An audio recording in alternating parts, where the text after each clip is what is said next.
ఈ శ్రీశైలం ఘాట్ రోడ్కి ఎక్కువ అప్ అండ్ డౌన్స్ అయితే ఎక్కువ ఉంటాయి, అలాగే టర్నింగ్స్ కూడా ఎక్కువ ఉంటాయండి.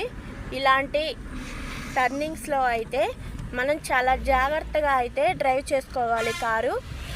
మనం ఎంత జాగ్రత్తగా వెళ్ళినా ఎదురు వచ్చేవాళ్ళు జాగ్రత్తగా రావాలి కదండి. శ్రీశైలం నేనైతే చాలాసార్లు వచ్చానండి, కానీ ఇప్పటి వరకు ఈ పచ్చదనం అయితే మేము వచ్చిన టైంలో అయితే ఎప్పుడూ లేదండి. ఈసారి మాత్రం ఘాట్ రోడ్ స్టార్ట్ అయిన దగ్గర నుంచి ఇప్పటి వరకు 30 కిలోమీటర్లు పైనే వచ్చాము.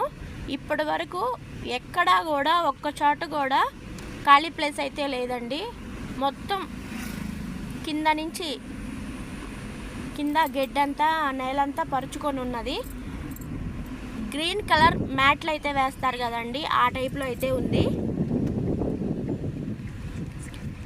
పైన ఆకాశం కూడా కనిపించకుండా చెట్లు అయితే కమ్ముకొని రోడ్డునైతే చూడండి, రోడ్డునైతే కప్పేసినట్లు గ్రీనరీ అయితే చాలా బాగుంది.